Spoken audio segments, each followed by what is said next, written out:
ایک سوال جو عام طور پر لوگ کہتے ہیں، نماز میں خشوع کیسے؟ نماز میں بھول جاتے ہیں، نماز میں دل نہیں لگتا، نماز میں کیسے خشوع کریں؟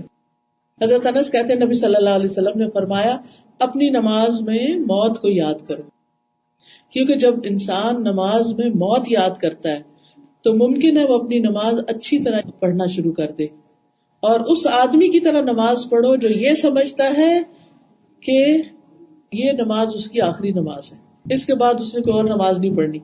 تو اس طریقے سے انسان کی نمازوں میں خشوع و خضوع آنے لگتا ہے. ایک آدمی نبی صلی اللہ علیہ وسلم کے پاس آیا، کہنے لگا اللہ کے رسول مجھے کچھ بتائیے اور مجھے کوئی مختصر سی نصیحت کر دیجیے. آپ نے فرمایا جب تم اپنی نماز کے لیے کھڑے ہو تو ایسی نماز پڑھو گو دنیا سے جا رہے ہو. پھر ایک اور مرحلہ ہے اور وہ ہے اندر کی خیالات اور سوچوں کا. بہت سے لوگ اس پر پریشان ہوتے ہیں. اگر آپ اس طریقے پہ عمل کریں گے، سجدے والی جگہ پہ دیکھنا ذرا شروع کریں، آپ دیکھیں گے خیالات کم ہو جائیں گے. بہرحال ہر شخص کا اپنا اپنا حساب ہو سکتا ہے. مجھے اس سے بہت فائدہ ہوا ہے کیونکہ اللہ کے رسول صلی اللہ علیہ وسلم کی کوئی بات بھی حکمت سے خالی نہیں. تو خیالات دو طرح کے ہوتے ہیں، ایک ہوتا ہے خیالات کا آنا اور ایک ہوتا ہے خیالات کا لانا. آنے والوں کو تو آپ روک نہیں سکتے، پاسبل ہی نہیں. اور ایک ہوتا ہے خود انوائٹ کرنا، کسی کو بلانا، دعوت دینا. اس کو آپ بہرحال کنٹرول کر سکتے ہیں. اب جو بن بلائے آ جاتے ہیں ان کو آنے دیں، ان کو آپ اگنور کر دیں، کیونکہ ہمارا دماغ ایسی چیز ہے کہ جو کانسٹنٹلی کام کرتا ہے، رکتا نہیں ہے. آپ سو رہے ہوں تب بھی وہ خوابیں دیکھتا رہتا ہے، آپ جاگ رہے ہوں، آپ کسی سے بات کر رہے ہوں تو ضروری نہیں کہ آپ کی پوری توجہ وہاں ہو. بہت دفعہ ایسا ہوتا ہے کہ بات کرتے ہوئے آپ کا دھیان وہاں بھی ہوتا ہے اور کہیں اور بھی ہوتا ہے. تو ان تمام چیزوں پر جو خیالات تو خود بخود آ رہے ہیں وہ آتے رہیں گے، اس کو نہیں آپ روک سکتے. مثلا کانوں کے اوپر تو آپ کیا کرتے ہیں، ہاتھ رکھ سکتے ہیں، آنکھوں کو بند کر سکتے ہیں، زبان بند کر سکتے ہیں، لیکن دماغ کے خیال کا کیا کریں؟ کوئی ڈھکنا نہیں دے سکتے، کوئی سوئچ نہیں آف کر سکتے. وہ تو خدا نخواستہ آف ہوا تو پھر تو گئے، آن نہیں ہو سکتا پھر. اب یہ بڑی مشکل ہے. اس لیے ان کے پیچھے نہ پڑے، ان کو زیادہ سوچے نہ، ان کو اہمیت نہ دیں، ان کو اپنے اوپر حاوی نہ ہونے دیں، ان کا تذکرہ نہ بہت زیادہ کریں. یہ کچھ لوگوں کو میں نے دیکھا وہ ہر ایک کو لے کے بیٹھ جاتے ہیں، میں کیا کروں، میرے تو خیال بہت آتے ہیں نماز میں. کسی کے پاس کوئی جادو کی چھڑی نہیں کہ جو ایک آپ کو لگائے گا اس وقت اور آئندہ آپ کے خیالات نہیں آئیں گے. اس لیے آپ ان کا تذکرہ زیادہ نہ کریں، just take it easy, normal لیں. تو ہوتا ہی ہے تو آئیں گے، لیکن یہ نہ کریں کہ کوئی ایک خیال آ گیا ہے تو پھر اس کے آگے اور سوچیں. مثلا اپنے کاموں کی پلاننگ وہاں کھڑے ہو کے شروع کر دیں. اور فرض نمازوں میں ایسا نہیں ہو سکتا، ایسا نہیں کیا جا سکتا. نفل میں اگر ہو جائے، جیسے حضرت عمر رضی اللہ تعالیٰ عنہ جو فوجوں کو ترتیب دینی ہوتی تھی تو نفل نماز شروع کر دیتے تھے. تو نوافل کی حد تک ٹھیک ہے لیکن فرض میں نہیں. پھر آپ دیکھیے کہ اگر آپ بدل بدل کے صورتیں پڑھیں گے، قرآن پاک کا کچھ حصہ ساتھ ساتھ یاد کرتے رہیں گے، تو آپ دیکھیں گے کہ اس سے بھی فرق پڑتا ہے. چینج سے یکسوئی آتی ہے. مثلا ایک جگہ آپ کھڑے ہیں یا ایک جگہ آپ کام کر رہے ہیں تو بعض اوقات آپ کام نہیں کر پاتے اور بار بار آپ کو خیالات تنگ کرتے ہیں. اپنی پڑھائی کے دوران بھی آپ نے دیکھا ہوگا، آپ تھوڑی سی پوزیشن چینج کر لیتے ہیں، جگہ بدل لیتے ہیں، اٹھ کے جا کے پانی پی کے آ جاتے ہیں یا کچھ، تو اس سے پھر فرق پڑ جاتا ہے. اسی طرح اگر آپ تلاوت یعنی قرآن پاک کا وہ حصہ جو نماز میں پڑھ رہے ہیں اگر آپ اس کو تبدیل کرتے رہیں تو فائدہ ہوگا. اس کے لیے طریقہ کیا ہو؟ کیونکہ آپ نے دیکھا ہوگا کچھ قرآن پاک آپ نے یاد کیا پھر وہ آپ کو بھولنے لگا. کوئی صورت اگر کچھ دن تک نہیں پڑھی، اگلے دن نماز میں پڑھنے کھڑے ہوئے وہ اٹکنا شروع ہو گیا، آپ نے تنگ آ کے چھوڑ دی. ایسی چیزیں بہت نیچرل ہوتی ہیں.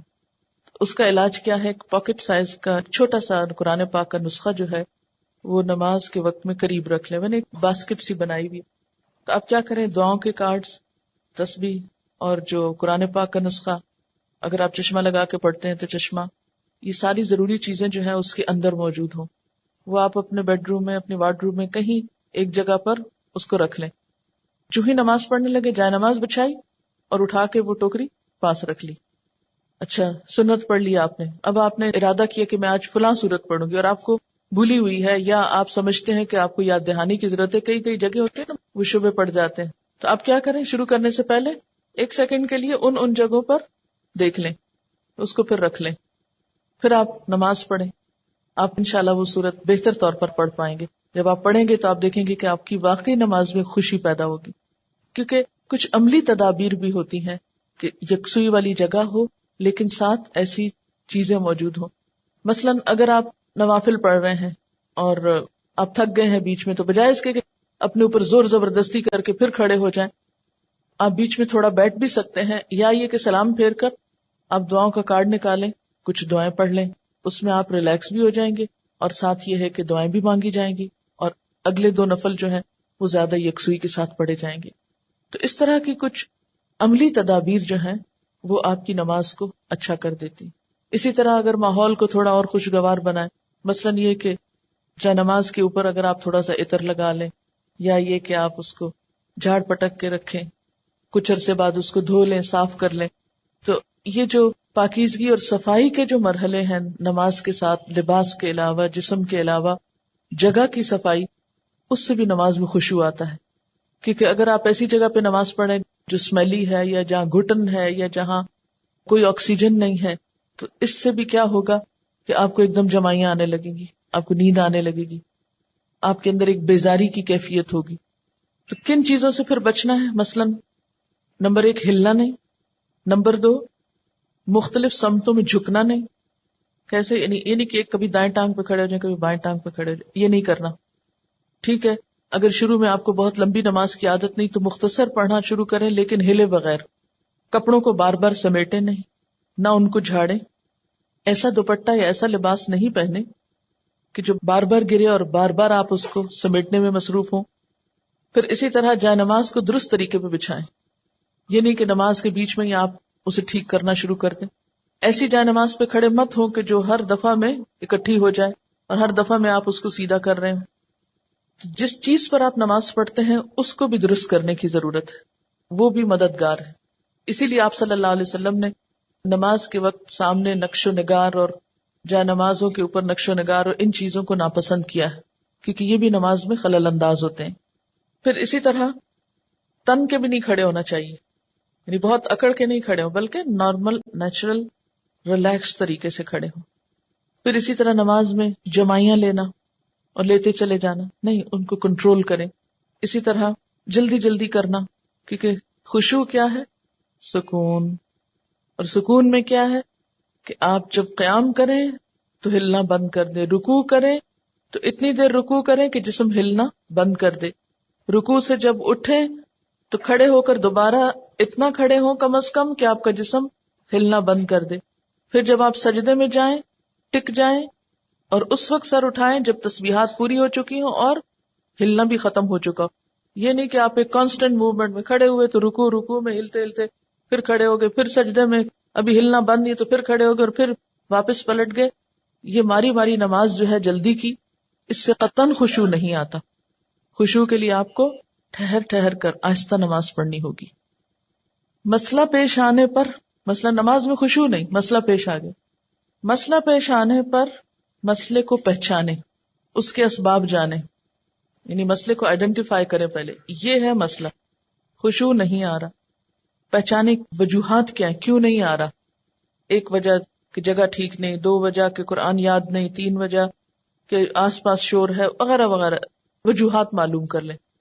اور ایک ان سب وجوہات سے بڑی وجہ کہ نماز پڑھنے کے ٹھیک طریقہ ہی نہیں آتا، الفاظ کی ادائیگی درست نہیں نماز کی، تو وہ ہر وقت ایک گلٹ ہے اندر، پتہ نہیں ٹھیک پڑھ رہی ہوں کہ نہیں، پتہ نہیں ٹھیک پڑھ رہی ہوں کہ نہیں. یہ جب تک یہ گلٹ رہے گی نماز میں خوشی نہیں آئے گی. اس گلٹ کو دور کریں. اگر آپ کو مثلاً اتحیات پڑھنا نہیں آتا، دروشی پڑھنا نہیں آتا، سیکھ لیں کسی سے، بالکل شرم محسوس نہیں کریں، جتنا جلدی ہو سیکھ لیں. کیونکہ اگر درست علم ہوگا تو آپ دیکھیں گے کہ اس سے بھی آپ کو سکون آ جائے گا. سارے مسائل کی وجوہات جانیں اور پھر ایک ایک کر کے وجہ کو دور کرنے کی کوشش کریں. اگر آپ سمجھتے ہیں کہ وجہ دور آپ سے خود نہیں ہو رہی تو کسی سے مشورہ کر لیں کہ اس مسئلے کا حل کیا ہو سکتا ہے. لیکن مسئلے کو سب سے پہلے آپ خود پہچانیں. کبھی یہ نہ کہا کریں بار بار مجھے نہیں پتا کہ یہ کیوں ہے. نہیں، کیوں نہیں پتا ہونا چاہیے. اللہ نے آپ کو عقل دی، سمجھ دی، جاننے کی کوشش کریں. اور پھر اس کے بعد یہ ہے کہ اس کا حل کریں اور اس معاملے میں بے صبری نہ کریں. بہت سے مسائل کے حل میں وقت لگتا ہے، اس وقت کو اویل کریں، اور صبر کے ساتھ آہستہ آہستہ آپ دیکھیں گے کہ انشاءاللہ وہ مسئلہ حل ہوتا جائے گا. اور سب سے بڑی بات یہ کہ پھر اللہ تعالیٰ سے خوب خوب دعا کریں کہ اللہ تعالیٰ تو میری نماز میں خشوع دے دے، مجھے نماز کا شوق دے دے، مجھے نماز کی محبت دے دے، نماز کو میری آنکھوں کی ٹھنڈک بنا دے.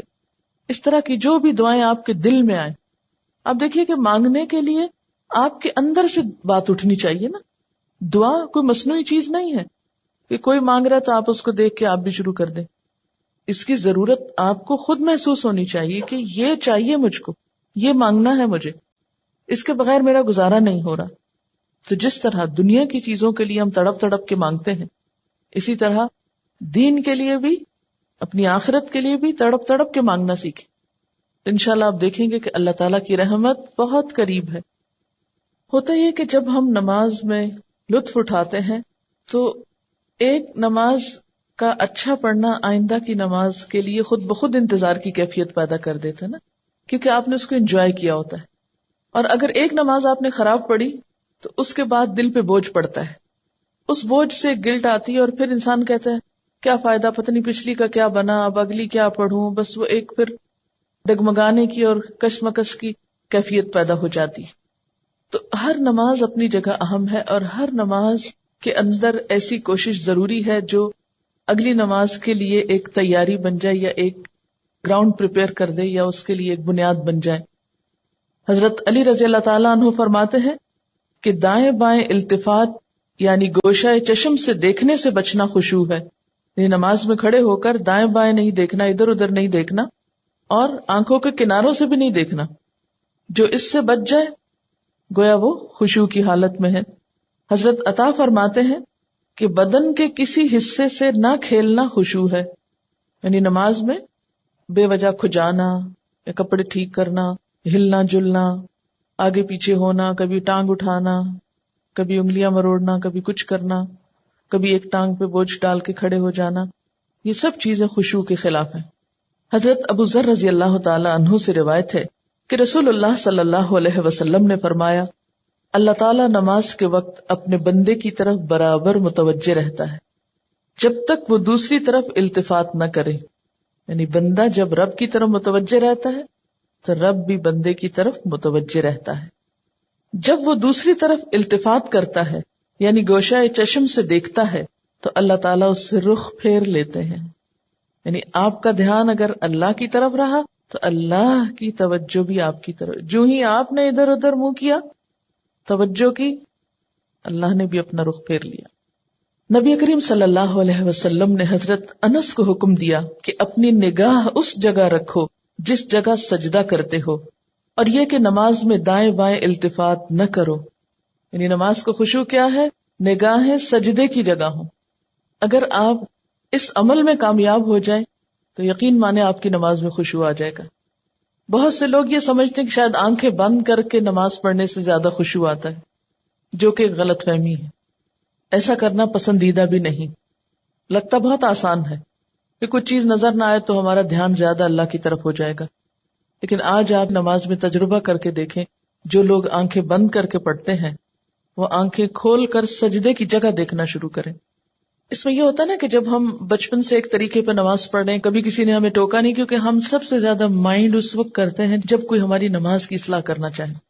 عام طور پر اگر آپ لوگوں کو کسی بھی چیز سے روکیں تو وہ اتنا نہیں برا مناتے، لیکن اگر نماز کے بارے میں تھوڑی سی بات بھی کر دے تو ہائپر سینسٹیو ہوتے ہیں، غصہ کرتے ہیں کیوں کہا، یا یہ کہ نماز کا طریقہ درست نہیں. اگر اس میں کسی نے تھوڑی سی بھی مداخلت کر دی تو ناقابل برداشت. تم ہوتے کون ہو مجھے کچھ کہنے والے. اس لیے عموماً لوگ اپنی عزت بچانے کو دوسروں کو چھوڑ دیتے ہیں. ٹھیک ہے جو چاہیں کریں، پھر کیا ہو سکتا ہے. جب کسی کو خود پرواہ نہیں، جب کوئی خود اپنی اصلاح نہیں چاہتا تو آپ کیا کر سکتے ہیں کسی کے لیے. اور بعض اوقات انڈائریکٹلی 20 بار سمجھانے کے باوجود بھی لوگ اپنا طرز عمل نہیں بدلتے. تو یاد رکھیے کہ جب تک طریقہ درست نہیں ہوگا خشوع نہیں آئے گا. تو خشوع لانے کے لیے نمبر 1 کہ سنت کے مطابق نماز پڑھنے کی کوشش کریں، اور اس میں سجدے کی جگہ پہ دیکھنا شروع کریں.